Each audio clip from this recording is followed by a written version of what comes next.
Hi friends, కళా కేశవ్ ఛానల్కి స్వాగతం. రాఖీ సినిమాలో జూనియర్ ఎన్టీఆర్ ఒక డైలాగ్ చెప్తాడు. శిక్షలు వేయడం కాదు సార్, మా అందరి దగ్గర పెద్ద బాల శిక్ష చదివించండి సార్ అని. అలాంటి ఒక గొప్ప పుస్తకం పెద్ద బాల శిక్ష గురించి ఇప్పుడు తెలుసుకుందాం.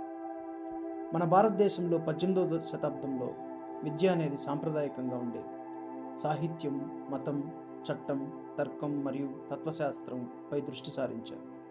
భారతదేశంపై బ్రిటిష్ రాజు పాలన విద్యా వ్యవస్థలో మార్పులకు దారితీసింది. వీటిలో 1813 చార్టర్ చట్టం. ఈ చట్టం విద్య కోసం వార్షికంగా ₹1,00,000 కేటాయించేది. అలాగే Macaulay's minutes of 1835, Wood's despatch of 1854, Hunter commission of 1882, 1917 Sadler commission, 1944 Sargent పథకం ఇలాంటి పథకాలు విద్యా వ్యవస్థను పునర్నిర్మించి మరియు ఉచిత విద్యను అందించడంలో సహాయపడింది. ఇక్కడ విద్యా విధానాలకు అప్పటి బ్రిటిష్ వాళ్ళే ఇలాంటి పుస్తకాన్ని తెలుగు వాళ్ళకు రాయమని ప్రోత్సహించారు.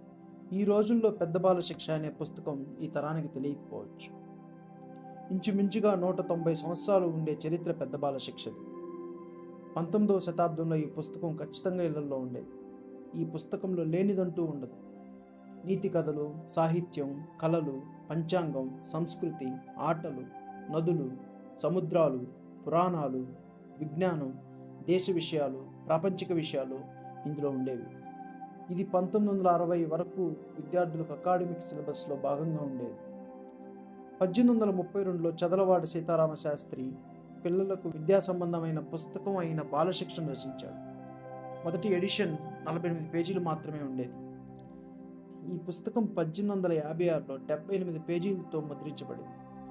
130 సంవత్సరాల తర్వాత 1965 నాటికి సాహిత్యం, భూగోళ శాస్త్రం, సంస్కృతి, ఛందస్సు మరియు ఇతర అంశాలకు సంబంధించిన విషయాలను చేర్చిన తర్వాత పుస్తకం బాలల వివేక కల్పతరువుగా మార్చబడింది. చాలా విషయాలతో విస్తరించిన దానివల్ల అది కాస్త పెద్ద బాల శిక్ష అయింది. పెద్ద బాల శిక్ష అనేది ఒక తెలుగు వాళ్ళకి ఎన్సైక్లోపీడియా అంటారు.